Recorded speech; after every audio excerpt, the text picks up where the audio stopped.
Welcome to Close Horse, the podcast that really did kind of miss recording episodes for you during this little break I took after episode 200. What did I do since the last time we talked? Let's see. Well, I sprained my ankle. That sucked. And it was an laundry-related incident. Basically, I was outside early in the morning, taking down some laundry in my nightgown with a coat and some pool slides on. And as I was carrying the laundry in, I sort of slid on this little hill where the grass was, kind of damp from dew. And it wasn't the falling that sprained my ankle. It was whatever my body did to try not to fall. I literally heard something pop. Of course, I fell. I was laying on the grass in my nightgown in this coat, getting wet. And I was like, I don't know what to do. I can't stand up. I'm in so much pain right now. And then I remembered that I had my Apple Watch on, thank God. And I was able to call Dustin using it and be like, hey, could you please come out and carry me in? So yeah, that sucked. I'm still recovering, still have to wear a brace and I have to wear sneakers every day until it gets better, but it's getting there. Someone told me this week that your foot is the slowest healing part of your body because it's the furthest from your heart. And I believe that. It's just too bad that feet are so important.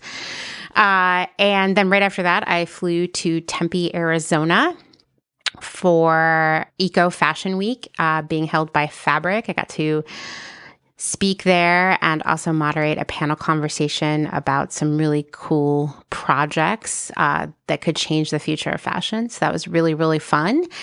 And then otherwise, I've just been here in Pennsylvania, working really hard, going to yard sales, getting ready to plant my spring garden, but it seems to rain constantly and slow me down. Hopefully going to get everything in the ground this week. Fingers crossed. And yeah, that's what I've been doing.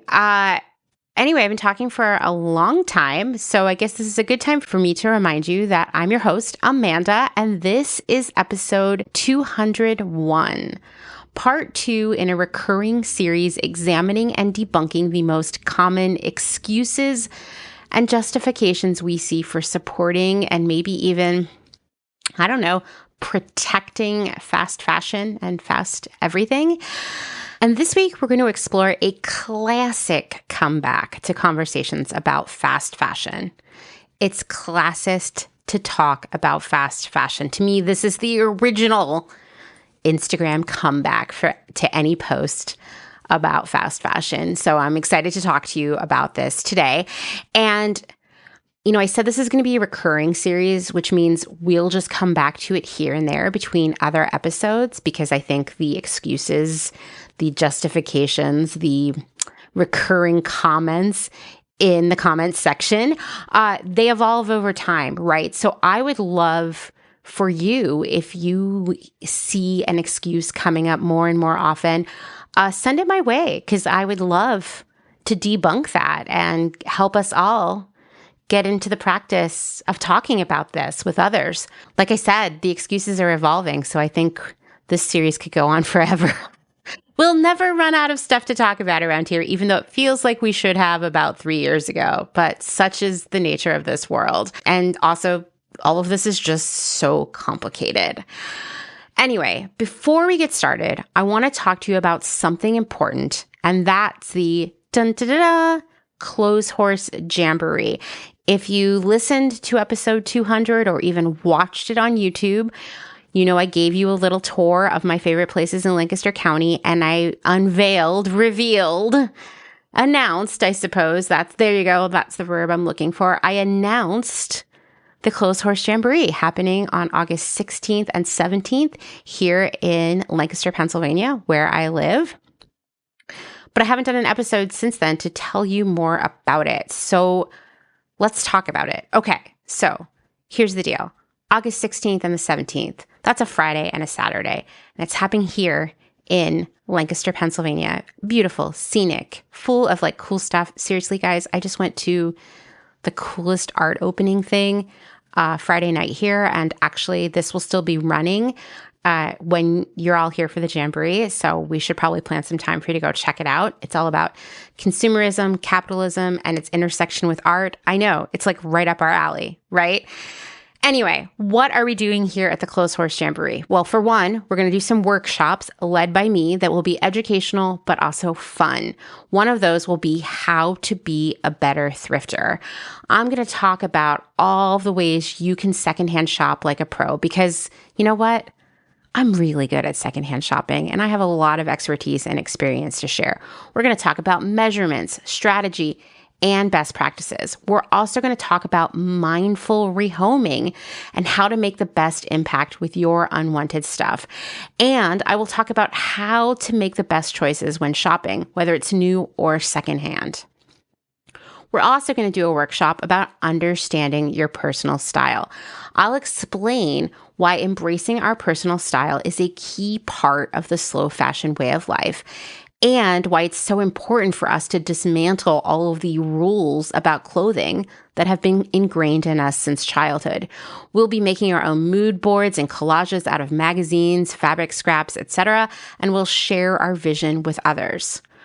We'll also do a workshop about how to talk to others about slow fashion and why community matters. I mean, I have spent the last 4+ years talking to people about slow fashion. And as I said in previous episodes, I have learned everything I know about that in the very hardest way. So I'm going to share best practices for having productive conversations and how to handle common defenses of fast fashion, like talking about fast fashion is classist. What else are we going to do? We're going to play a game I invented called Brenda. It's bingo. It's also trivia. It's combined into one mega fun game, Brenda, where we will be playing bingo, but with like slow fashion trivia. It's going to be so much fun. There'll be fabulous thrifted prizes, and we're going to enjoy Gam Sandy's Magic Punch while we do that. Also, we're going to have a movie night and discussion curated by Christine of Lady Hog Vintage. While we're doing that, we're going to have popcorn and snacks. It's going to be so fun.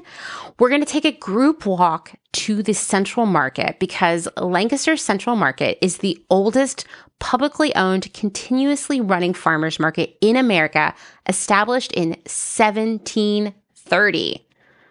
It's also full of delicious local food, coffee, flowers, gifts. It's awesome. It's a great place to pick up some Lancaster souvenirs and just, see a lot of really beautiful food. And on this walk, you'll also have a chance to check out some of Lancaster's incredible boutiques and vintage stores. They're all right around the area where we're having this event. And by the market, I'll take you to my favorite coffee place, Passenger Coffee. Maybe you'll want to get yourself, seriously, it's the best iced coffee I've ever had, among many other things that they offer. So that's going to be awesome. But wait, there's more. We're also going to do something I'm calling the Ultimate Upcycled Craft Challenge. I want you to picture it. It's a table covered with secondhand craft supplies, paper goods, and other weird stuff I found at thrift stores and yard sales. Now, take things off that table and make something cool or weird with this stuff. And I'm going to give out fabulous thrifted prizes in a variety of totally made up categories that I'm going to make up off the top of my head while you're doing this. That's going to be so fun. I love random craft supplies. I can't wait for us to do this.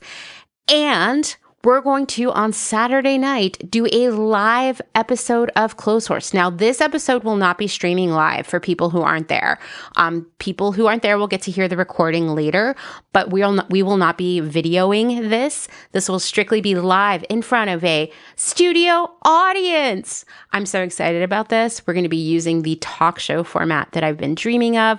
All of you will get to come to that episode. We'll also be selling tickets for people who just want to come and see the live episode, which could also be a really fun weekend in Lancaster, not going to lie. I'm working on putting together a cash bar happy hour before that, and we're going to have a Clothes Horse merch table. It will actually be at the live episode and also at the Jamboree because I finally figured out how we're going to do Clothes Horse merch. And that is Dustin and I are designing iron-on decals that you can put on t-shirts, tote bags, really anything made of fabric. And we'll have the hot press there to put it on for you. You can bring your own tote bag, t-shirt, what have you. Hopefully it's secondhand, and we'll do it. Or I'm going to try to have some on hand in a variety of sizes, colors, all cotton if I get what I want here.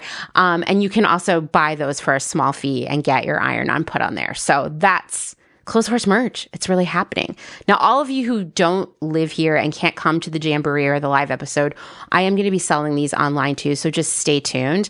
I am actually putting together several designs for y'all to vote on, and then I will order the most popular ones to be printed, because obviously it does cost money and I'm very risk averse, but I'll also be taking pre-orders on those. So stay tuned for Clothes Horse merch. Anyway, the Jamboree, some other stuff. Breakfast and lunch are provided both days, along with snacks, coffee, tea, beverages. You know, I'm going to have a lot of sparkling water there because that's my fave. And, you know, all the other materials and items that you'll need to enjoy the Jamboree will be provided. You will have to find your own way there. You're going to have to find a place to stay. There are a lot of affordable hotels, motels, campgrounds, you name it. Here in Lancaster County, we have our own Amtrak station. We're only an hour and a half away from the Baltimore airport and the Philadelphia airport. And I have a Slack channel for anyone who's coming to the Jamboree where you can also carpool and do all kinds of other things and get to know one another. So that's the Jamboree. It's $200. Tickets are on sale now. Now, here's where I have to get really real with you. Tickets went on sale on 5/15, which was about 4 days ago from when I'm recording this. And I've only sold one ticket. I have 100% cried about this and been really worried. I'm wondering if I need to cancel because, for one, we can't have a Jamboree with one person and me. And two, the venue alone costs 2 months of rent for me. I am not in a place where I can lose money on this. And to be fair, I'm already anticipating doing all of this work for free, which of course is a loss because my time has value, but it's worth it to me to hang out with all of you and like build these memories and get all stoked about slow fashion so we can go out there and be slow fashion ambassadors to everyone around us. I'm nervous that I need to cancel because no one has bought a ticket.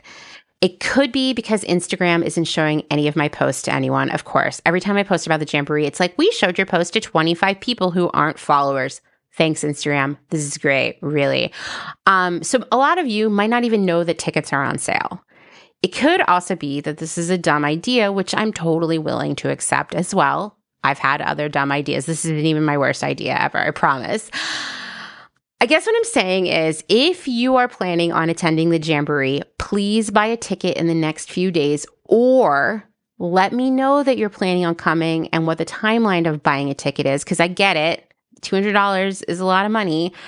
If I know that people are really planning on coming, even if they haven't bought the tickets yet, I can make the decision about whether or not to move forward, and I can just put the venue on my credit card and know that the money is going to come back. But please come to the Jamboree.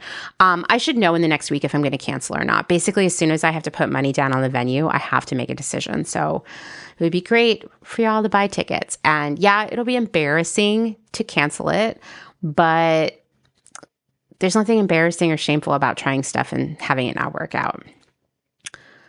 All right, let's get down to brass tacks. Is it classist to talk about fast fashion? Well, before we dive into answering that question, I think it's important to take some time to define class and classism. We're used to seeing these words in use all over social media, especially in conversations about fast fashion. But how many of us really learned about class in school? Because I'm going to tell you, I did not. And I was in like all the, advanced classes. Furthermore, we live in a really weird time when many of us are becoming increasingly distrustful of the media, and we're looking for more information and facts on social media than we may have been in the past. The problem is that a lot of information we find on social media is unfortunately misinformation, whether intentional or accidental. You don't have to look further than a lot of the anti-reseller myths like resellers are like landlords to see how incorrect information, maybe even just feelings, can become facts over time if they're repeated enough. So we might think we know what class and classism mean, but we might actually not, because we may have seen it misused or misrepresented unintentionally in social media. And because that's where most of us are getting so much of our information now, we might be confused. So I thought we should start with that. Let's start with class.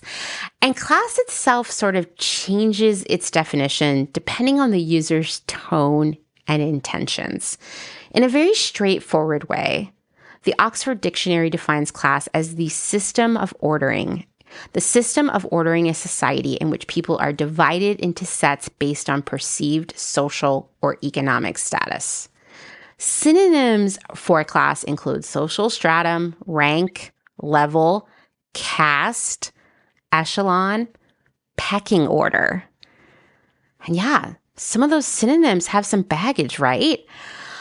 I also think it's important to call out the use of perceived, as in perceived social or economic status in that definition. Because what's poor or rich or sophisticated or basic to you, well, it's all very personal. One thing I realized as an adult is that the people my mom often referred to as rich when I was a kid were middle class. But to her, owning a house, 2 nice cars, maybe a riding lawnmower, maybe one person in the family having a union manufacturing job, well, to her, that was rich. Meanwhile, someone with a high level of wealth would look at that way of life as poor. But also that idea of perception means that people come at terms like lower class, middle class, and upper class with biases of their own. One person's middle class is another person's poor, and vice versa.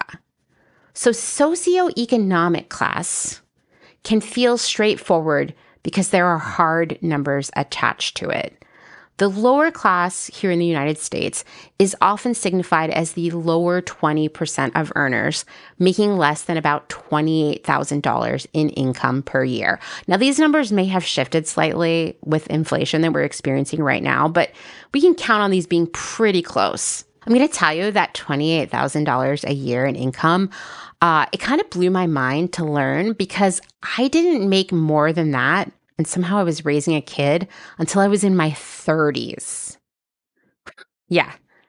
Okay. Lower middle class. These people make somewhere between $28,000 and $55,000 per year. They occupy the 20 to 40 percentile range of income. The middle class, they are the 40 to 60 percentile range of income, making $55,000 a year to $89,000 a year. Upper middle class people are in that 60 to 80 percentile range of income, making $89,000 to $149,000 per year. And the upper class, the top 20% of earners, they make more than $149,000, which makes it a massive range because we've got like Jeff Bezos in there. We've got like billionaires, right? So it's just this like huge spectrum. I would be curious to hear where do you land? And are you surprised? Are you in a different socioeconomic class than you expected? Well, while this is what like the federal government uses and lots of economists and people just in general who are looking at the way people earn money and what their lives are like, it's actually way more complicated than even those numbers. Because it's like, what kind of debt do you have? Do you have student loans, medical bills, credit card debt? If your parents paid for college or helped you with a down payment on a house, you're probably coming out way ahead of someone who makes the same amount of money as you, but is paying on student loans and still renting. Or maybe someone with a chronic illness that requires more medical care. Or like maybe you have investments on top of your income, or you own properties, or, you know, like, income is one indicator, but like it's not necessarily a clear definition of what your day-to-day life is like. I mean, because it's like, do you have savings? How's your health? Do you have kids? Are you single or married? Are you caring for family members or at least giving them money? This all changes up your financial picture. So many things make these numbers way more complicated. Even where you live can indicate your true quality of life in relation to your income. MIT has this amazing living wage calculator that can be fun or kind of depressing to play around with, I'm going to share it in the show notes. You should try it for where you live or other places you've lived or places you want to move. But for example, a single adult where I live in Lancaster, Pennsylvania, needs an income of $45,837 per year in order to be doing okay, to be making a living wage. If that person has one child, that living wage goes up to almost $85,000, almost $109,000 if that single person has two kids. And then things go up and down from there if the person is in a domestic partnership, depending on whether or not both adults are working, and how many, if any, children they have. But one thing that I noticed is that sometimes making a living wage made you fit into the lower middle class section that I explained earlier. And sometimes you really needed to be in the solid middle class or even upper middle class if you had multiple children. Furthermore, if you change the city in the calculator to San Francisco, the living wage for a single person with 0 children goes to $62,000. Remember, it was about $46,000 in Lancaster. If you had one child in San Francisco and you want to make a living wage, you need to make almost $118,000 per year, which would put you in the upper middle class earners. And you're just making a living wage with one child. So you can see how this stuff is so complicated. And while economists and sociologists tend to break us down strictly by income for, data purposes, it's way more complicated than a simple number. And you might be upper middle class based on the breakdown I shared, but feel like you're living paycheck to paycheck thanks to debt, geography, kids, etc. And I want you to put a pin in that idea because we're going to talk about it a little bit more when we get to the average income for Shein customers. So class can refer to someone's socioeconomic class, as we just discussed, low, middle, high, but it can also refer to their social class, which can take on a whole bunch of other meanings, ranging from things like working class versus professional class, to education levels, to geography. It can also mix all of these things up in a blender with income level, adding race, religion, social network, education level, gender, all these things into the mix. And when people are talking about social class, well, that's where all kinds of isms can come into play. And I mean bad isms. These things play out in front of us regularly in a negative way. For example, the idea that being fat equals poor, or thin equals rich, or advanced degree equals upper class, while trade experience equals lower class. Interestingly enough, plumbers, electricians, etc. are making more money than my friends with master's degrees, but social class starts to feel almost more like a perception than an actual reality. We can say that the numbers I shared earlier about like lower, middle, upper class income are flawed because they don't take into account the whole picture.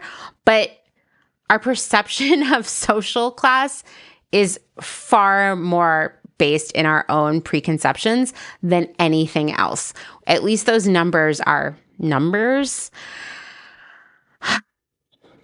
Because it gets complicated, right? There's this idea of anything the middle class likes as being boring and gauche. Or when people say things like, that's classy, or she carries herself with class and sophistication. Social class perception is so wrapped up in both explicit and implicit biases. And socioeconomic class is certainly a part of that. When actual socioeconomic class is blended up with geography, education, social status, age, race, appearance, body size, etc., it's where we get really fucked up stuff like poor people are fat and lazy, poor people are ugly and stupid, poor people just eat junk food, poor people wouldn't be poor if they tried harder. It's less a statement about the income of the target of these statements and more about their perceived flaws, all based in stereotypes. And really, for many, poor is less a signifier of income and more of just an insult, a cautionary tale, and a feared future for oneself. Now, classism is less about socioeconomic class income and more about all of these perceived ideas about social status and class, even if people are using the term poor in their statements. And guess what? It's ugly. It's rarely punching up. I don't hear very much classism about rich people. I'll tell you that. It's always punching down, viewing people of lower socioeconomic class as lesser than upper socioeconomic class people. I see this around me all the time. And I'll tell you, birds of a feather, they flock together, right? And so I've always found myself surrounded by others who seemingly shared my progressive values, or at least liberal values. People who would never, ever want to be perceived as racist or even sexist. Here's the thing. All of these progressive people that I've surrounded myself with my whole adult life, they've never had a problem making fun of poor people. I gotta say that going to college in a time when hipsters loved being ironically, and this is in quotes, white trash, I died inside a little bit every time someone joked about doing something white trash, what? Oh, I don't know, swimming in a river or drinking low-price beer, getting an ironic mullet. Wow. Thanks, guys. Thanks for joking about my family. And I guess me, because I have so many memories of swimming in the river. So many times watching my grandpa, he had this little rowboat. Sometimes I would go out with him. We'd go out into the middle of the river and he'd put on AM radio and listen to Orioles games and fish and drink a Michelob, cheap beer, while he was doing that. And I would sit there and read books or do crossword puzzles or whatever dorky thing I was into at that point. And that was his relaxing time, right? He worked hard so that he could have that relaxing time. And just to hear people jokingly do these things, ironically, these white trash things as an adult, so hurtful. I felt like I couldn't betray that feeling because then people would know that I was white trash. And I look back at that now and I'm like, man, I wish I would have had the gumption to confront all of those people and call them out on it, because I hope they're still not doing that stuff now. I hope they have learned to do better, but I still see a lot of people who, like I said, seem to share my values being real classist in conversations about the environment, COVID, politics, you name it. Working within the fashion industry too, I saw so much disdain for poor people on a daily basis from both my peers and company leadership. And I saw wealthier people and fashion fetishizing working class interests and aesthetics and hobbies, like motorcycles or so-called dive bars, which, or what my family just calls a bar, and even more middle class things like eating at chain restaurants or shopping at the mall. These are things that we either disdain or do ironically. They have to be guilty pleasures, that kind of thing. Sorry, my family can only eat at the Olive Garden on very special occasions because it's expensive. Even if you think it's funny and ironic, it's very real and luxurious to them. And I mean, this is the kind of classism I would just see play out all the time around me and still do. And I'm sure you see this kind of stuff too, where you're like, hey, wait a minute. That's just a real thing that people do genuinely. And you're doing it ironically because you think poor people or even middle class people are embarrassing or don't deserve respect or should be ironically mimicked. Yeah, the classism is real, fam. It's everywhere. The thing is that classism is very personal.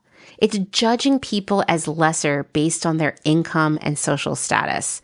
Classism can also be cultural. It can be collectively discriminating against people of lower incomes and social status, and then therefore gatekeeping access to schools, jobs, neighborhoods, and social groups to keep people of perceived lower class out.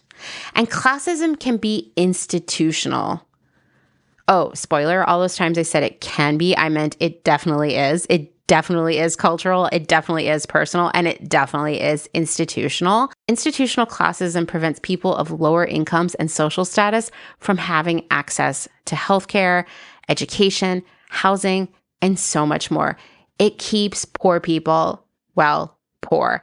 And I want to be clear that racism, ableism, sexism, transphobia, homophobia, all the bad isms and phobias are part of classism and this perceived lesser class status. Classism has real long-term negative effects on many people.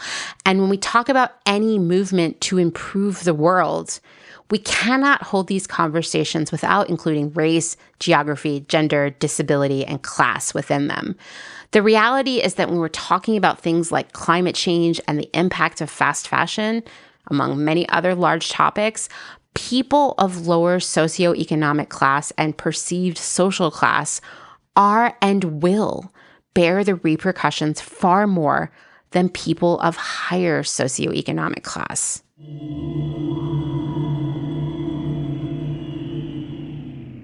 Let's take a moment to thank some of the incredible small businesses who keep Clotheshorse going via their generous Patreon support.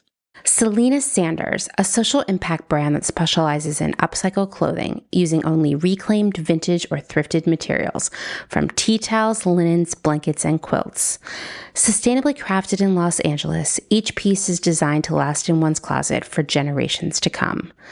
Maximum style, minimal carbon footprint.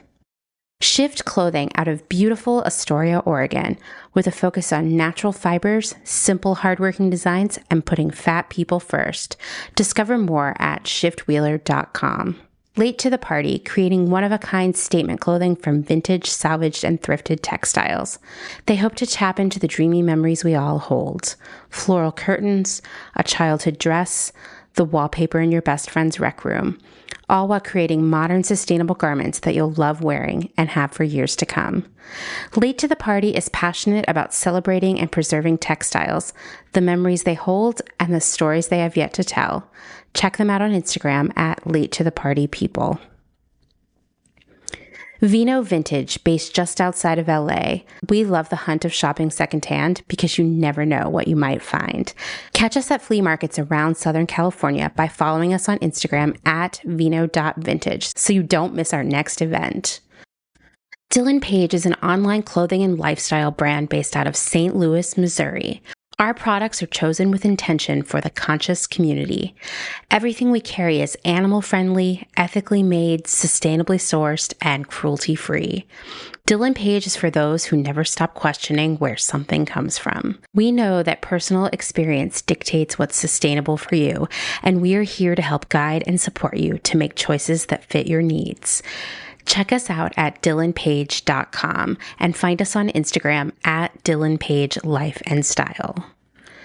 Salt Hats, purveyors of truly sustainable hats, hand-blocked, sewn, and embellished in Detroit, Michigan. Find us on Instagram at Salt Hats. Gentle Vibes Vintage. We are purveyors of polyester and psychedelic relics. We encourage experimentation and play not only in your wardrobe, but in your home too. We have thousands of killer vintage pieces ready for their next adventure. See them all on Instagram at Gentle Vibes Vintage. Thumbprint is Detroit's only fair trade marketplace located in the historic Eastern Market. Our small business specializes in products handmade by empowered women in South Africa, making a living wage, creating things they love like hand-painted candles and ceramics. We also carry a curated assortment of sustainable and natural locally made goods. Thumbprint is a great gift destination for both the special people in your life and for yourself. Browse our online store at thumbprintdetroit.com and find us on Instagram at thumbprintdetroit. High Energy Vintage is a fun and funky vintage shop located in Somerville, Massachusetts, just a few minutes away from downtown Boston. They offer a highly curated selection of bright and colorful clothing and accessories from the 1940s to the 1990s for people of all genders. Husband and wife duo Wiley and Jessamy handpick each piece for quality and style, with a focus on pieces that transcend trends and will find a home in your closet for many years to come. In addition to clothing, the shop also features a large selection of vintage vinyl and old school video games. Find them on Instagram at High Energy Vintage, online at highenergyvintage.com, and at markets in and around Boston. Vagabond Vintage DTLV is a vintage clothing, accessories, and decor reselling business based in downtown Las Vegas, Nevada. Not only do we sell in Las Vegas, but we're also located throughout resale markets in San Francisco, as well as at a curated boutique called Lux and Ivy, located in Indianapolis, Indiana. Jessica, the founder and owner of Vagabond Vintage DTLV, recently opened the first IRL location located in the Arts District of downtown Las Vegas on August 5th. The shop has a strong emphasis on 60s and 70s garments, single-stitch tees, and dreamy loungewear. Follow them on Instagram at Vagabond Vintage DTLV and keep an eye out for their website coming fall of 2022.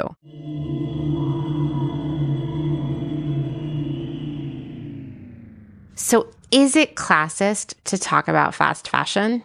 I know we're like how many minutes into this episode and I'm like, hey, let's talk about that. Well, the answer, I think you can already guess it, is no.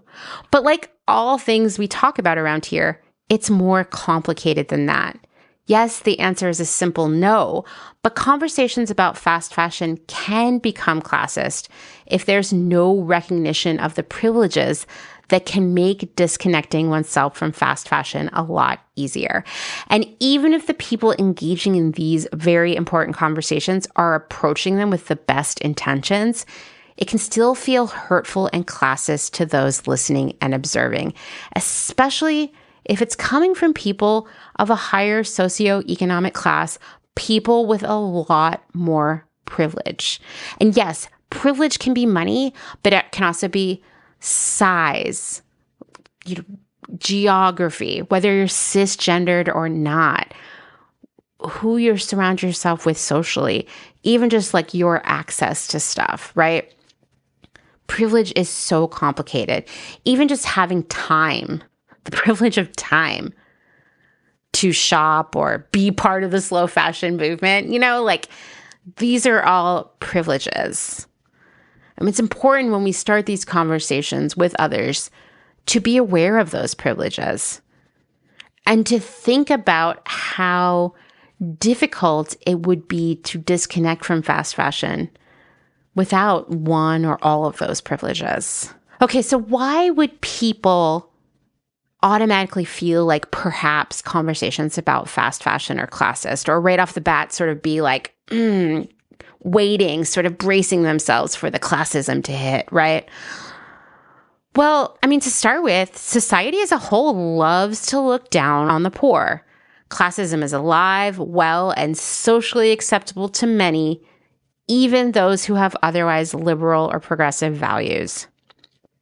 Whether they say it straight out or just joke around the issue, many people believe that poorer people are lazy or criminal by nature or less deserving of nice things and a nice life. And for many of us, no matter where we live on the socioeconomic ladder, we fear becoming those below us while we strive to be the people above us. I mean, I grew up poor, and yet there were people who my mom would look at and be like, no, those people are poor. We can't be like those. Like, you kids have to take a shower every day because I don't want you to be dirty like these poorer people. Like, this is literally something she would say to us, or the shame of shopping at thrift stores. Like, my mom was mortified that I was thrifting because that was something for people who were even poorer than us. And if people saw me there, then they would think that we were even poorer than we were. And I felt like so much of what we did in our day-to-day life was all about looking as unpoor as possible and hopefully like tricking people into thinking that we were middle class. And I'm going to tell you that shit is drilled into my head right now. I constantly worry about what people think of me in terms of not my personality, not my intellect, but like where I live on the socioeconomic spectrum. It's a fear that gets drilled into you. As I often used to see shared on Twitter before it became X and I quit, I would always see people saying, why does everyone hate poor people so much? Well, I don't know what to say because time after time, Americans do show up to let everyone know that they think poor people are poor because they are fundamentally undeserving of something better. I went and looked at all kinds of different studies over the last 20 years, and they all show the same thing time and time again, which is that a lot of people think that poor people are poor because they have so many shortcomings. A 2001 national poll conducted by NPR, the Kaiser Family Foundation, and the Harvard University's Kennedy School asked nearly 2,000 Americans 18 or older, which is the bigger cause of poverty today? That people are not doing enough to help themselves out of poverty, or that circumstances beyond their control cause them to be poor? 48% of those surveyed, so almost half, said that people were poor because they weren't doing enough to lift themselves out of it. The old bootstraps myth, still playing hard in 2001, still going hard in 2024. When broken down by income level, 50% of the more affluent people believe that the poor were not doing enough to help themselves. But even 39% of those whose income qualified as poor in the survey said that poor people were poor because they weren't trying to become unpoor. Respondents were equally divided between people not doing enough and circumstances. Well, we fast forward to 2012 to a report by the Salvation Army called Perceptions of Poverty. And that found, we're seeing some improvement here, that 27% of Americans believed people are poor because they are lazy, not due to economic circumstances. So that's about 30% of the people surveyed said that people are poor because they're lazy. Furthermore, 43% of those surveyed said that they believe people living in poverty can always find a job if they really want to work. If only that were true, right? I think it's a lot more complicated than that. I also found that survey particularly disheartening, albeit unsurprising, because a 3-year study conducted by the U.S. Census Bureau around that time found that over a 3-year period, 1/3 of Americans will slip below the poverty line at least once for 2 months or more. And I would love to see that studied now in a pandemic world where many of us lost our jobs very fast and fell very rapidly down that economic ladder. It can happen to any of us at any time, right? Yet being poor is shameful. Even though we all know that it is generational, it's a thing of chance. We're all one accident, illness, or natural disaster away from being poor. And it's also a thing of circumstances, medical bills, school debt, predatory loans. The system is built to be unfair, and yet there's so much internalized classism and fear and dislike of the poor. In fact, is it okay, and I don't mean okay to me, but like socially acceptable for many people to make fun of poor people because we have so much fear of being poor inside us? I think that's probably really what it is, which means our society has a lot of work to do to unpack that and make it right. The thing is, we feel the pressure to not seem poor from a young age. Poor kids were made fun of at my school for wearing the same clothes or seeming dirty or having home haircuts or old backpacks. There was a rumor afoot at my school that someone had seen one kid's mom at the grocery store in town, which was called Super Thrift. Interestingly enough, not thrifty at all, just a grocery store. Anyway, kids were saying, let's say, that his mom was there. Someone saw his mom there, and she didn't have enough money to pay for groceries, so she had to leave the full cart behind. I'm going to tell you that is a fear that still lives in my heart, which might be why I prefer self-checkout, but I'll also tell you that kid, he kept going to school with us until high school, and he dropped out. And I always just felt like, is it because people gave him such a hard time about being poor? I mean, it was probably a lot of things, and things were probably hard at home, and he probably had to work to help out his family.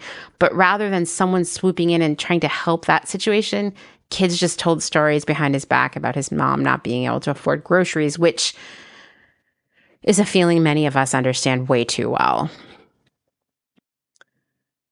And I'll tell you, that fear of being called out for being poor lived inside me even back then, definitely drilled in by my mom, who was so afraid of people thinking we were poor. My grandma would buy clothes for me at yard sales, and I had to make her promise to never go to yard sales anywhere near the town where I went to school because this really mean girl in 7th grade called me out for wearing an Esprit shirt from her family's yard sale earlier that year. Well, how else would I have had an Esprit t-shirt? Seriously. It was a red and white striped shirt. Oh, it was so good. Anyway, there were other things that were like embarrassing that I felt like I needed to try to disguise. My mom cut my hair not very well, even in my opinion. And even now in 2024, I would be afraid for you to see photos of some of those haircuts. Maybe that's why there are so few photos of my childhood. I think that's where I got into wearing hats, honestly, to cover up all those horrible haircuts.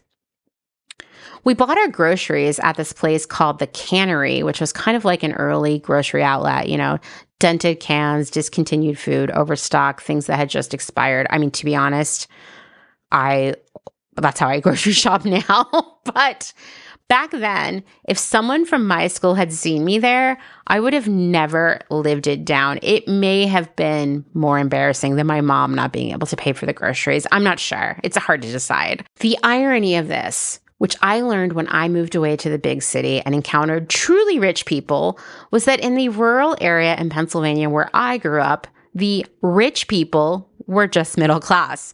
But they had luxuries that so many of us didn't. Cable television. We had an antenna on the roof that my stepfather had to adjust every time it was windy. We finally did get cable television in high school, and I was like, oh my God, I finally can watch MTV. I'm so cool now. It felt like a personal accomplishment for me. Middle-class people had central air or even just like air conditioners. And I learned early on to take a very cold shower, ensure that my hair was soaking wet too, and then lay in front of a box fan in order to fall asleep in the summer. Middle-class people got to go on family vacations, sometimes even to Disney World. I mean, sometimes we would go to the Jersey Shore for 2 nights. That was our big vacation. Middle-class people got to have clothes from the mall, like stores at the mall, like Express, Limited, and Gap. Mine came from Kmart and yard sales, this off-price place called Value City, sometimes TJ Maxx, but my grandma thought that TJ Maxx was kind of expensive, and I don't know. I think of her every time I go in there because, there are some spendy things there. It does feel fancier than Value City somehow. Middle-class people had nice cars that didn't break down regularly on the side of the road. As a kid, I seriously thought everyone frequently found themselves walking miles along the highway as a family to a gas station payphone so they could call the tow truck again. We were lucky because one of my uncles had a tow truck, because otherwise we probably would have had to abandon the car. And I keep specifically thinking of this brown station wagon that we had for a long time. It was a used car, and my mom had bad credit, so she'd gotten it from this, I have no doubt, highly predatory used car lot where you paid every week on the car. It was like a rent-to-own situation, and I'm sure we paid way more for that car than it was worth, and it broke all the time.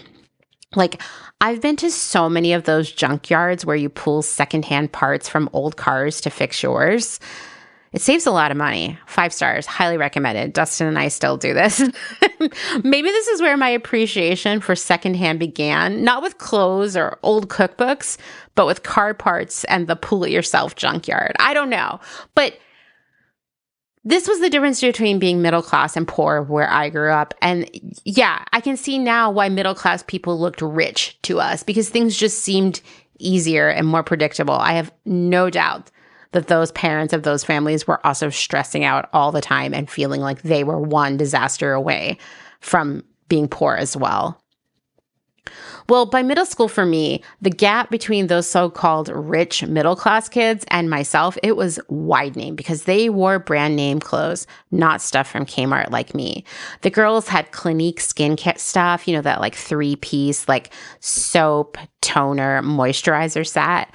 And they were always pulling out those little Clinique gift with purchase makeup bags after gym class.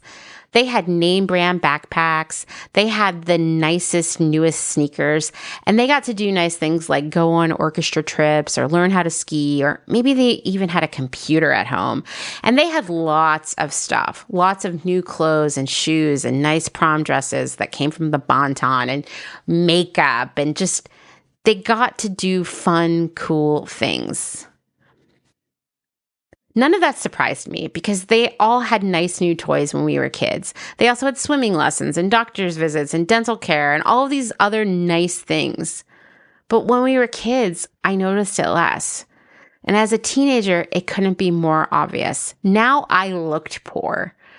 No, I wasn't going to be allowed to get braces. I'm still self-conscious about my teeth, and I swear I just roll with them as a fuck you to classism at this point. But I fret about my teeth every day. No, my mom wasn't going to let me see a doctor about the scar on my face from being bitten by a dog in 4th grade. I also sometimes dwell on this scar for way too long. Back then, if I had just gotten actual medical care the day I was bitten by the dog, I probably wouldn't have this scar, but there it is, many decades later. And as we're into high school, I'm starting to see that the middle class kids, these so-called rich kids, look different than me now, right? They had college sweatshirts and name brand jeans and all of the other stuff that unpoor kids had, along with braces. And I had none of that. But beyond the perceived social shame of being poor, there's the lack of safety that comes from being poor, especially for girls and women. Frequently, dudes with more money than me felt that they could get sexual favors from me just because I was from a low-income background. They would be that fucking blatant with me. It sounds so stupid to say out loud, but plenty of people even now think poor equals slutty. There's this 1968 song by the Zombies. I'm sure you've all heard it 1,000 times, possibly at Walgreens. It's called Time of the Season, and it literally goes, "What's your name? Who's your daddy? Is he rich like me?" And it always struck me as really asking, are you from a low-income single-parent home? Because I would really like to pressure you into sexual situations that make you feel really uncomfortable and terrible later. I saw other girls at school who were also poor being pulled into highly predatory relationships with adult men who could give them money for lunch or rides to school or maybe some false sense of safety that they weren't getting at home. For me, not appearing poor meant safety, which meant it was really important that I did not come across as poor. Boys wouldn't fuck with me if they thought my dad was a middle manager somewhere and that my mom had her own exciting career. And older predators would stay away if they thought I lived in a house, not in an apartment or a trailer. And as I'm recording this today, earlier this week, a video emerged of P. Diddy, maybe we just call him Diddy now, it doesn't matter, beating the crap out of his ex-girlfriend, Cassie. And let's just say, here comes the trigger fest for all of us who have survived intimate partner violence. It reminded me of a fact that I have come to accept in recent years.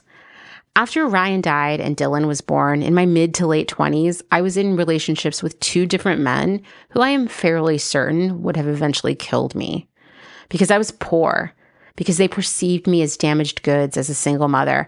Because of those things, I was an easy target for them.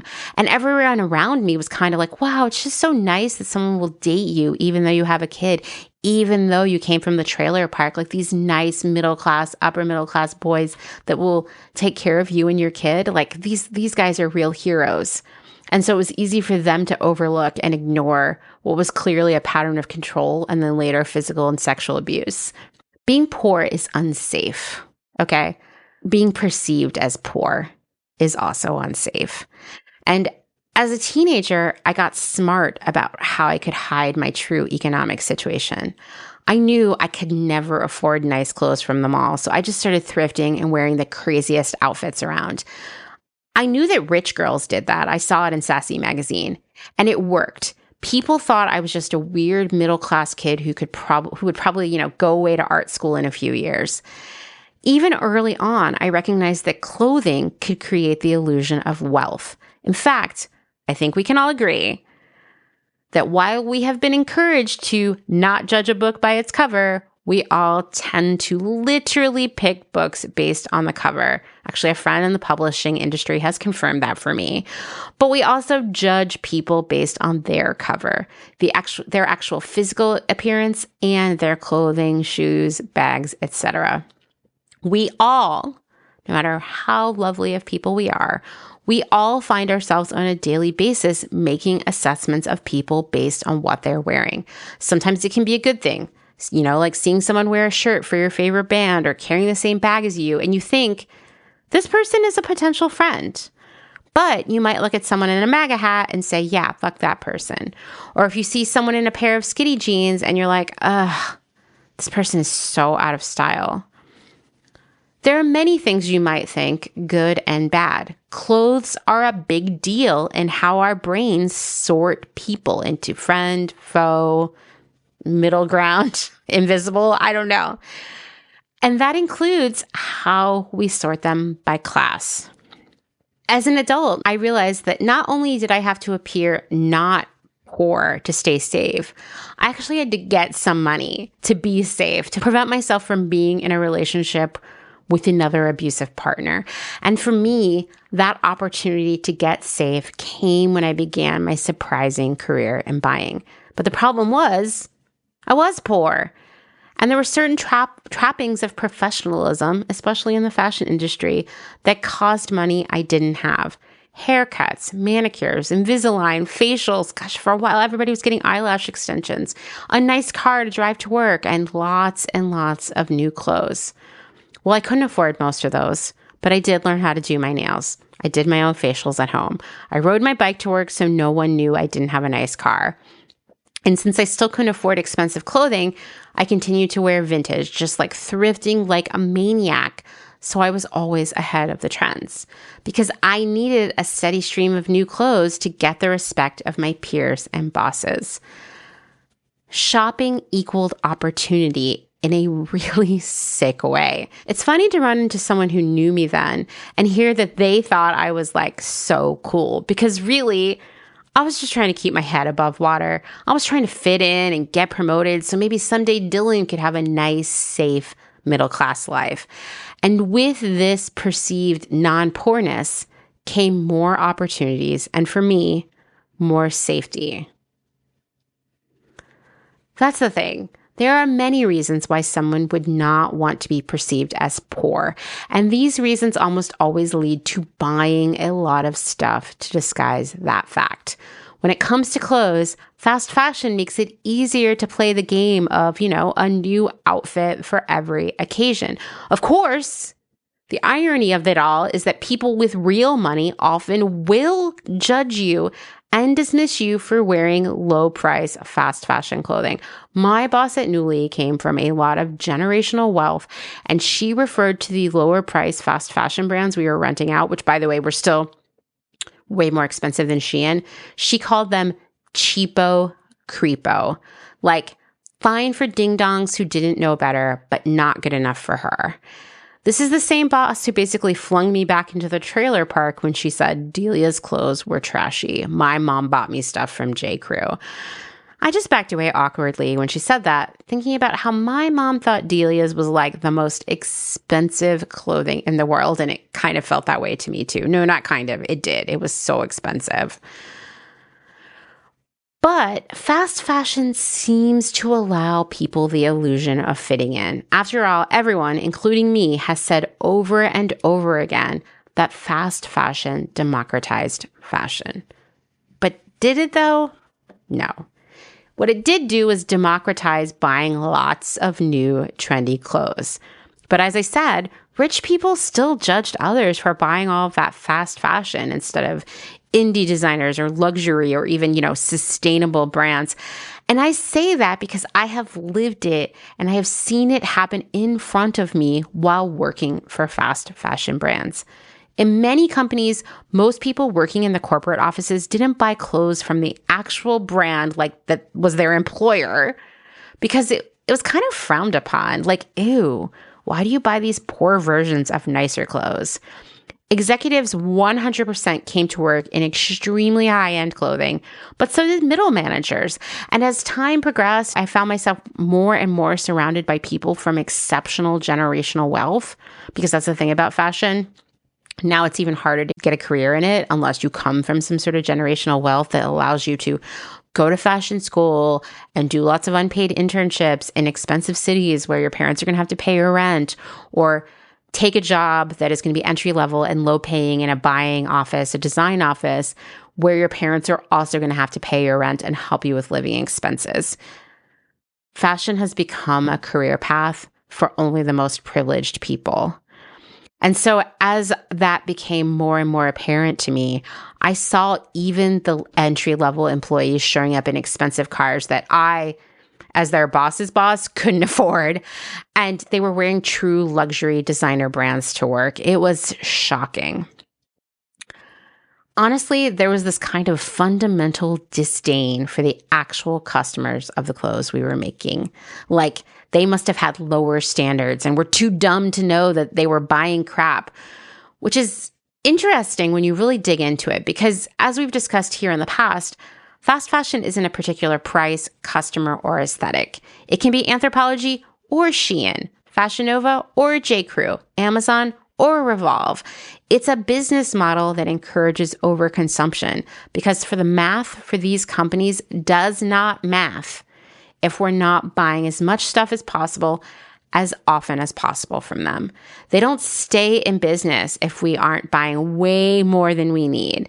So fast fashion is selling to both lower and middle class people. And once again, we're not talking about social class here. We're talking about income levels here.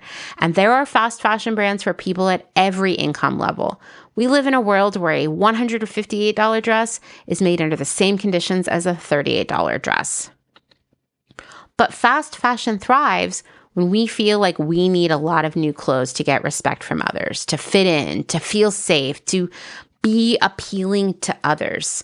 In fact, I would say that fast fashion loves classism because our collective fear of being seen as poor means that we will continue to buy more and more stuff, no matter where we live on that socioeconomic ladder. We all have a lot of internal classism. Sometimes we use it to judge and exclude others, and often we use it against ourselves. We believe that we need all of those clothes to be okay. It's time for all of us to collectively separate our personal value from our wardrobes. And I think unpacking classism and recognizing it and changing our thought patterns there, which is work, will help us break up with fast fashion and this drive to have as much clothing as possible.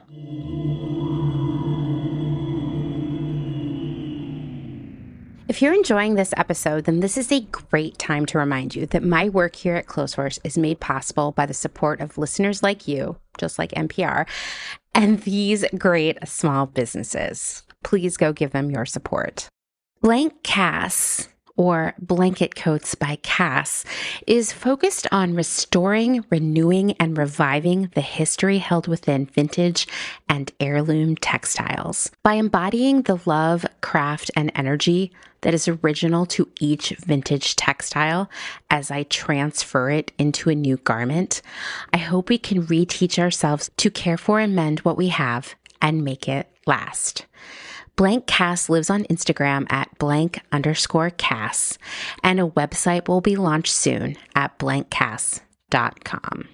Located in Whistler, Canada, Velvet Underground is a velvet jungle full of vintage and secondhand clothing, plants, a vegan cafe, and lots of rad products from other small sustainable businesses. Our mission is to create a brand and community dedicated to promoting self-expression, as well as educating and inspiring a more sustainable and conscious lifestyle, both for the people and the planet. Find us on Instagram at shop_velvetunderground or online at www.shopvelvetunderground.com.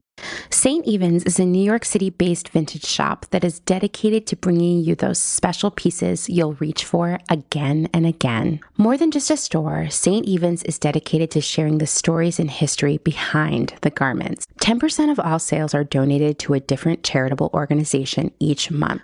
New vintage is released every Thursday at wearstevens.com with previews of new pieces and more brought to you on Instagram at wear_st.evens. That's Wear St. Evens.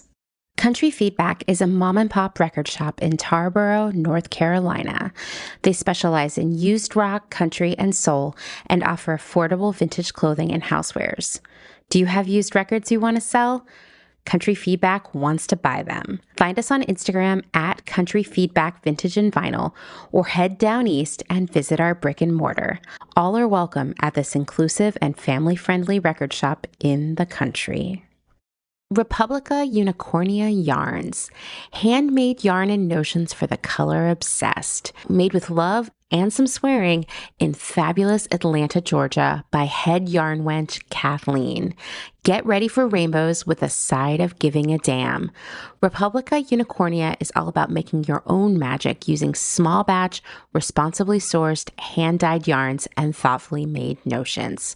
Slow fashion all the way down and discover the joy of creating your very own beautiful hand-knit, crocheted, or woven pieces. Find us on Instagram at Republica_Unicornia_yarns and at www.republicaunicornia.com. Picnic Wear, a slow fashion brand ethically made by hand from vintage and dead stock materials, most notably vintage towels. Founder Danny has worked in the industry as a fashion designer for over 10 years, but started Picnic Wear in response to her dissatisfaction with the industry's shortcomings. Picnic Wear recently moved to rural North Carolina, where all their sewing and accessories are now designed and cut, but the majority of their sewing is done by skilled garment workers in New York City. Their customers take comfort in knowing that all their sewists are paid well above New York City minimum wage. Picnic Wear offers minimal waste and maximum authenticity. Future vintage over future garbage. Cute Little Ruin is an online shop dedicated to providing quality vintage and secondhand clothing, vinyl, and home items in a wide range of styles and price points. If it's ethical and legal, we try to find a home for it.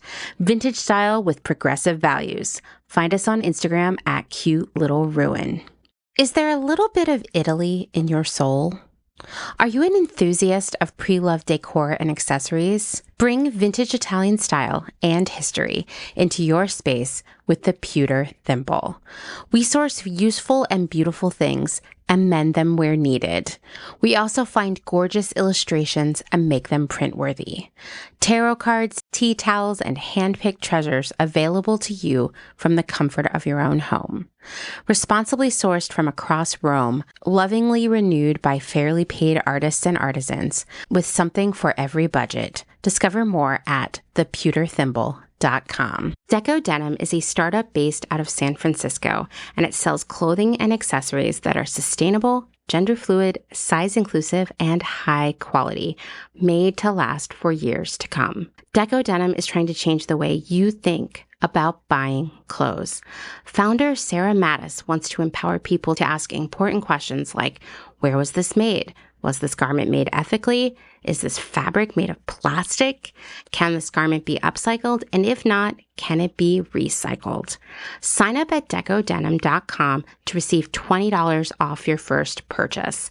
They promise not to spam you and send out no more than 3 emails a month, with 2 of them surrounding education or a personal note from the founder. Again, that's decodenim.com.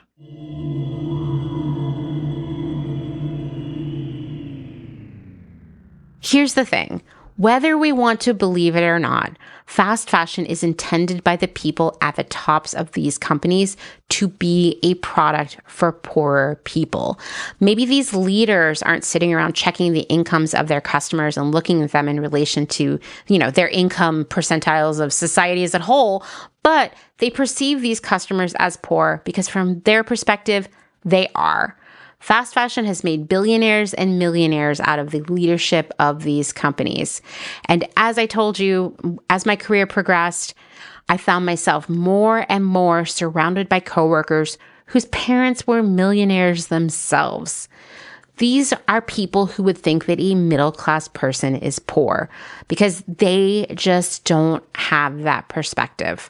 Going back to that rich boss who thought Delia's was trashy, she was shocked to hear that I couldn't afford a nonstop flight to Tokyo, which would have probably, cost about $5,000 at that point. Like, it just didn't make sense to her.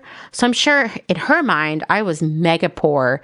Never mind that I had the money to travel across the world in the first place. Somehow I was so poor that I couldn't take a direct flight. I mean, this is just like the perspective, the lack of perspective there. And yes, there has been a lot of classism and fat phobia, racism, ageism, and even transphobia built into the sustainable fashion world, with brands only dressing thin, cis people, with marketing featuring and directed toward thin, white people with money, and even a lot of the bigger influencers, accounts, and organizations within the sustainable fashion world continuing to focus on thin, rich, white, young women, while also expressing disbelief about how out of reach many sustainable brands can be for so many people. That's why I actually like to use the term slow fashion rather than sustainable fashion, because I believe that sustainable fashion is the world of brands and shopping. Slow fashion is a way of life. It's a community and it's a movement for everyone. It's something that every person can be a part of. That's why I always say slow fashion is for everybody. But you can see how discussions about fast fashion start with a little bit of classism baked into them, even if it's just because historically these conversations have focused on shame and blame.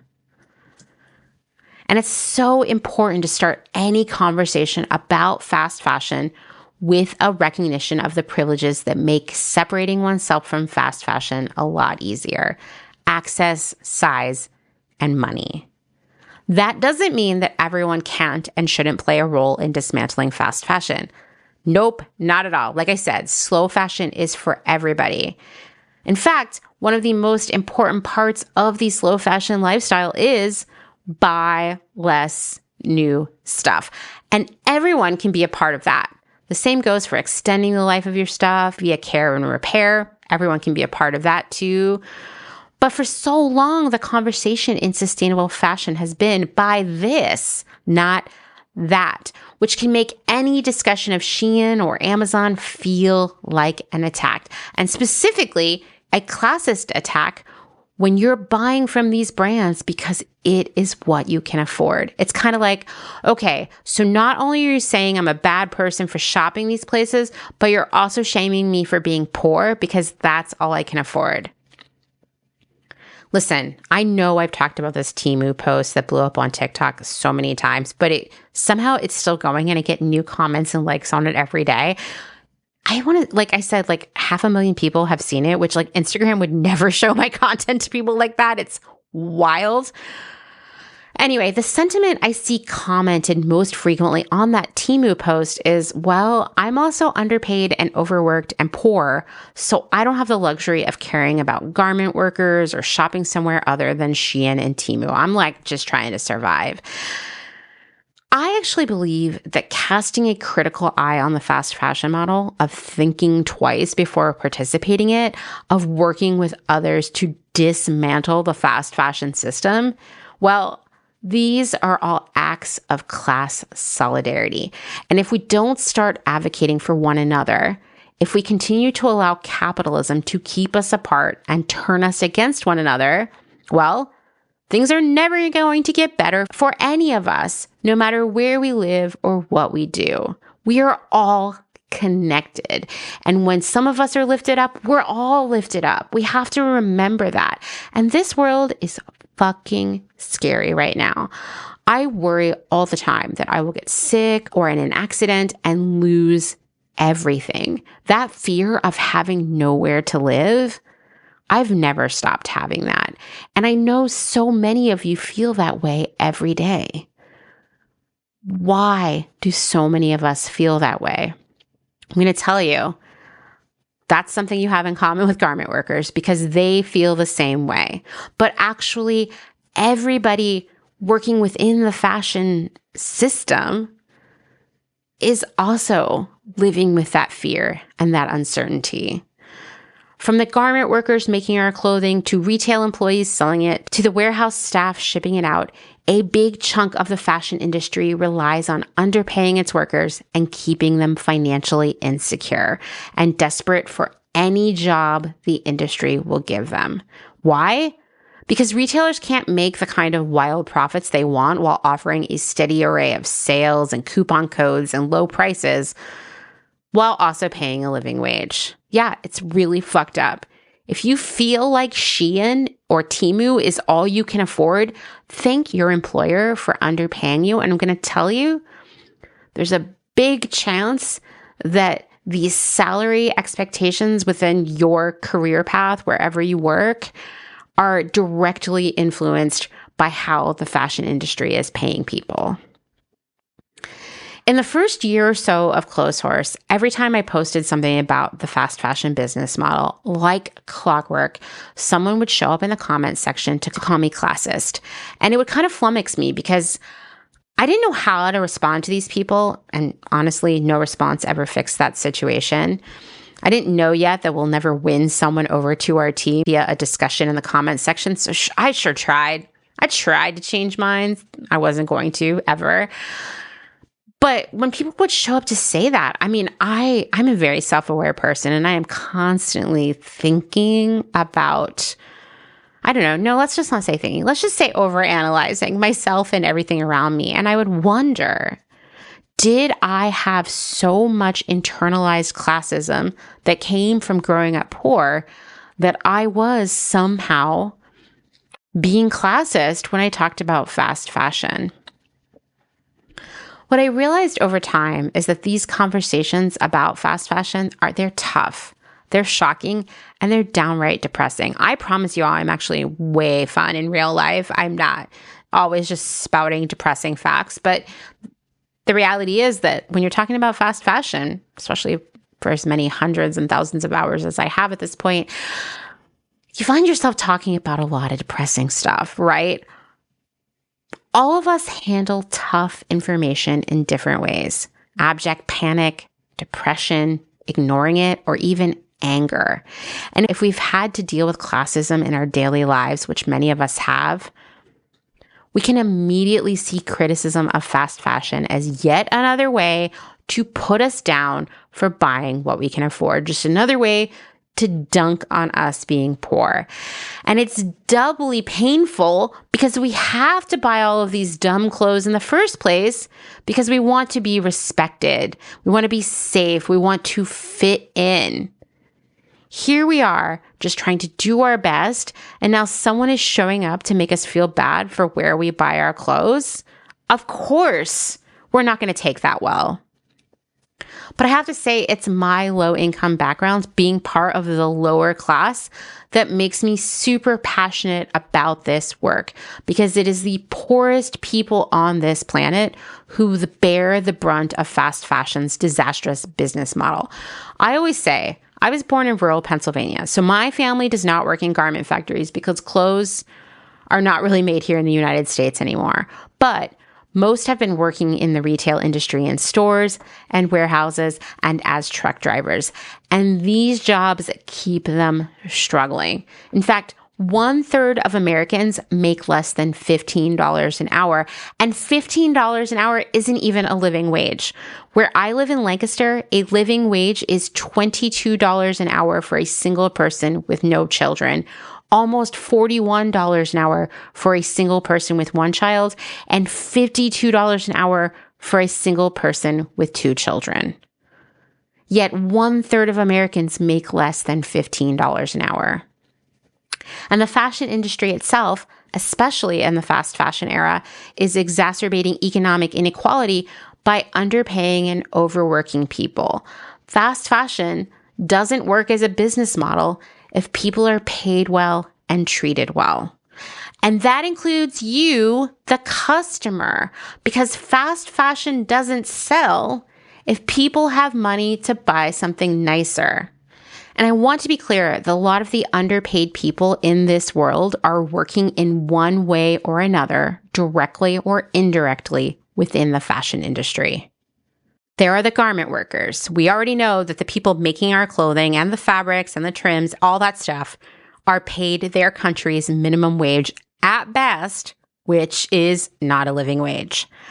I think it's easy for people to sort of let themselves forget this because it's happening far away, not in front of them. So let's talk about some people who are right here around you, might even be you. How about retail workers? Almost 16 million people here in the US work in retail, and 64% of them do not make a living wage. Many of them are selling you fast fashion, whether it's at the mall or at Target, Walmart, TJ Maxx, or even Nordstrom. I'm sure you or someone you know works retail or has worked retail, and you know how much it sucks. Overworked with less hours than in the past, little to no raises, and little to no respect from customers. Probably your company treats you like a potential criminal every time you clock in. It's brutal physical work, and yes, it's also skilled labor. I worked retail for a long time, and I still remain shocked by how little retail and warehouse workers are paid for so much work. How our hours were always kept below full time so we couldn't get benefits. How disposable all of us were to our employers. And then there are warehouse workers. Now, in some ways, warehouse workers can fare better than retail workers, making about $16 to $19 an hour. But that's not actually a living wage either. And their schedules can be as unpredictable as retail workers, with a lot of on-call shifts and being sent home on slower days. That also happens to retail workers. When you don't even know if you're going to get to work 40 hours a week, how can you plan to pay your bills?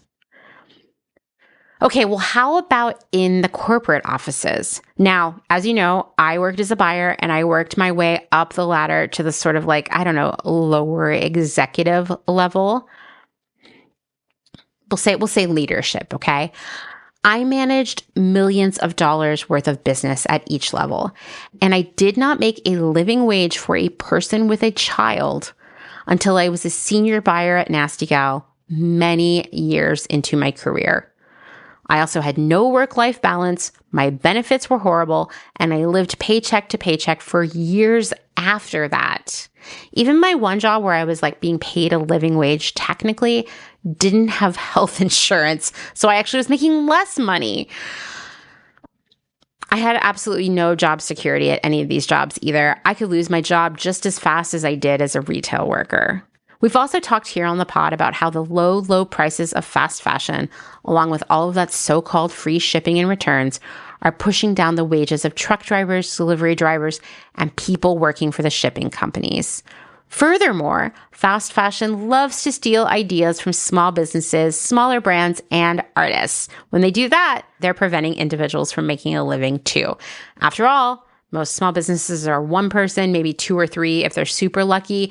And right here, when fast fashion steals their ideas, their designs, when it copies them, they are stealing their livelihood from them. Okay, well, you're like, Amanda, listen, I've never worked retail.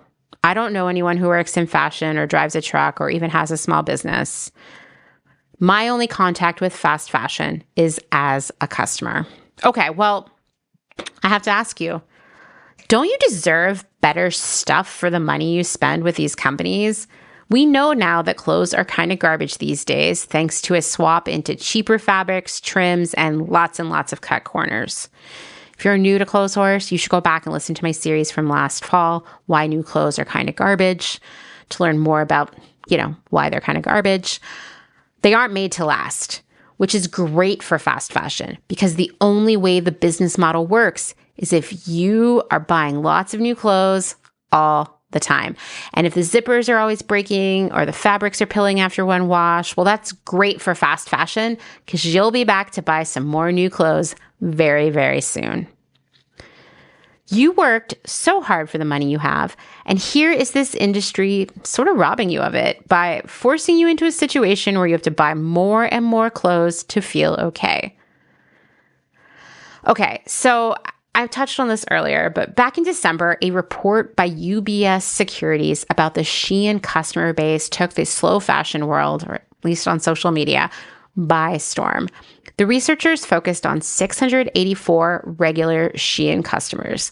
That's not the biggest sample group, in my opinion, especially when I know that at the end of 2022, the Shein app had 74.7 million total users worldwide. And here we are talking to 684, but whatever, we'll take it. It's fine. I'm going to be honest with you and tell you that nothing about this study surprised me, but maybe it did surprise people who had very classist ideas about who shops from Shein. For one, this report indicated that the average Shein shopper is 34.7 years old. Was I surprised by this? No. But I do often see Gen Z being blamed for being the driving force behind Shein and fast fashion as a whole. I think that just goes back to a lot of the ageist misconceptions people have about fast fashion, that it's for young, trendy people. Nope. Ann Taylor, Chico's, and Anthropologie are defo fast fashion, and they cater to an older target customer. But also, Shein launches 6,000 new styles every day, so odds are very high that they have some stuff for the decrepit olds like me, right? Like, you have that much stuff, there's something there for everyone. This study also indicated that Shein customers also shop at Target, TJ Maxx, Walmart, and Amazon. This is a customer who is price sensitive because they're looking for as many clothes as possible on their budget. In fact, value was a high priority for them. Next, the study indicated that the Shein customer earns, this is where people were losing their minds, by the way, $65,300 in annual income. People on social media were like, see, I told you that Shein customers are rich. Well, as we talked about earlier, an income of $65,300 might not even indicate that a person is making a living wage. Like if they live in Austin, Texas, that's only a living wage if they're unmarried and have no children. But also, what if they have student loan debt, medical bills, care for a family member? Yeah. $65,000 sounded like $1 zillion a year to me until I made $65,000. Then I was like, oh God, I'm just getting by because I'm a single parent with student loans and I live in Portland, Oregon. Yes, $65,300 is not the big aha moment that we got to prove that people who shop at Shein are rich and evil. Like, no. The reality is that most Shein customers are probably not rich because why would they be shopping there otherwise? Could they afford to buy something that isn't fast fashion? Probably yes, if they could find it in their size. But if they were going to have the money to spend on non-fast fashion, they would have to shop secondhand and maybe both, I guess, buy less new clothing. And that's the thing here. Skipping fast fashion when you aren't rich means changing up your behavior, and it's big changes. It means buying less clothing. It means making what you have last longer. It means shopping secondhand as often as possible. It means buying new clothes from ethical and sustainable brands. It means shopping small and local. And all of these are big changes, whether they're shift in habits, like how, where, and how often we shop, or bigger changes internally, like getting comfortable with wearing the same thing over and over again. Many of you are comfortable with that. So am I. But I couldn't do that when I was working in the fashion industry. I would have never been promoted. And I definitely worried about doing that when I was younger because I didn't want people to think I was too poor to buy more clothes. Remember that internalized classism, it almost punishes us more than the people outside of us. Actually, many of us feel that we have to have a steady stream of new clothes if we're going to fit in and be socially and professionally successful. And unless you're rich, fast fashion is the only way to do that because most of us don't have a lot of money to buy a steady stream of new, sustainable clothes.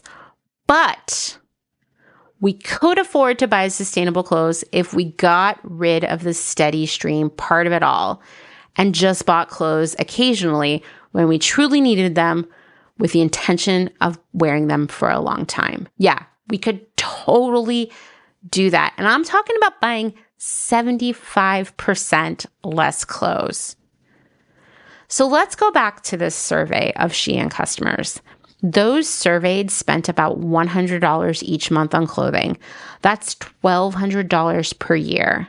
And for some context, based on the average prices at Shein right now, $1,200 in a year would buy you 80 to 100 dresses from Shein. It would buy you 150 tops from Shein. It would buy about 100, maybe more actually, the prices were all over the place, 100 lightweight sweaters from Shein. That is a lot of clothes. What could $1,200 buy you off of Shein if you were trying to get yourself into this slow fashion way of life? Well, it could buy you about 24 really nice secondhand items with an average price of $50. That's still a lot of new clothes. If you shopped on ThredUp, you could probably get about 48 secondhand items or more. So that's something new every single week. Still a lot of clothes. You could go the other direction and be like, I just want a few things and I want some really nice, high quality things that are going to last a long time from like a small ethical brand. Well, that could buy you maybe 4 to 6, maybe more dresses from one of those brands. If you bought them secondhand, you could buy even more. The point is, you would get less clothes, right? But do you really need 80 to 100 Shein dresses or 150 Shein tops? You don't. And I'm not even going to go into how the more expensive fast fashion brands like Free People or Anthropology are just scamming you with low quality stuff at high original retail prices. Like if you love that stuff aesthetically, just buy it secondhand. Poshmark is full of Free People and Anthropology. Like I can't believe how much is on there because people are overbuying it, right? When I look at the fight against fast fashion, I see a few very important elements where all of us can and must participate, no matter how much money we have or the size we wear or where we live. First is spreading information and having conversations with others about fast fashion, because those personal conversations have way more value than anything I'm ever going to post on Instagram. I'm telling you that right now.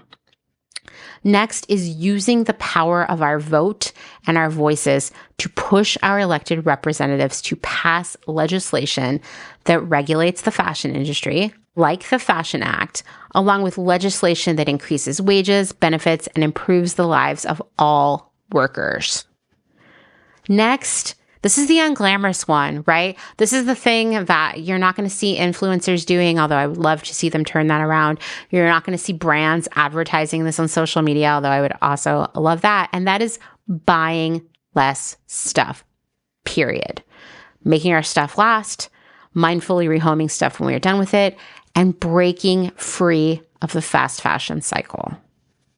And that's going to be a lot of work, right? Mentally, it's going to be a lot of work. Unpacking this internalized classism that makes us feel like we have to have a lot of clothes in order to fit in, right? It's going to mean changing up our habits, changing up our sort of like values around stuff, like what we really value in the things in our lives and the things we put on our body. I mean, it's going to be like internal psychological work. But the thing is, all of us play a role here. And furthermore, all of us, no matter where we live or what we do for a living, we are experiencing the repercussions of fast fashion. Microplastics in the water, in the soil, and in the food supply, water scarcity, the impact of carbon emissions, the suppression of wages, and even, I love to use this term, the emotionally corrosive nature of a steady stream of low quality and poor fitting clothing. Trust me, it makes you feel bad. It makes you feel so bad. We got to get it out of our lives. It's bad for all of us. Fast fashion is bad for everyone. It's not classist to talk about fast fashion. And it's time for all of us to talk about it with as many people as possible. Fast fashion actually exacerbates economic inequality, and it's part of a larger issue of economic justice. It sets the precedent for underpaying people. It keeps people poor. It traps customers on a hamster wheel of shopping that strips them of their own financial health. Remember, calling out fast fashion isn't about shaming the people who buy it. Instead, we're starting conversations about a way of doing business that prioritizes profits over people and planet. We're recognizing that fast fashion isn't a good deal for anyone. Let's change some minds together. That's what we're doing, right? So let's get to it. Let's talk to more people about slow fashion. Thanks for listening to another episode of Clothes Horse. Written, researched, edited, all the things by me, Amanda Lee McCarty. You know what I'm going to say? If you liked it, leave a rating, a review, tell your friends, subscribe, all those things. Those are all things that bring Clothes Horse to more people's ears. And that's why I spend my whole day on Sunday talking into a microphone so that we can get more people to know what we know and join our community, our movement. So please do those things to get Clothes Horse out there. If you'd like to support my work financially, which I would love, you can learn more at patreon.com/clotheshorsepodcast. You can also buy me a Ko-fi, which you can do at clotheshorsepodcast.com. Thanks, as always, to my other half, Mr. Dustin Travis White, for our music and our audio support. And please, for the love of Brenda, buy your Clothes Horse Jamboree ticket. All right, I'll talk to you all next week. Bye.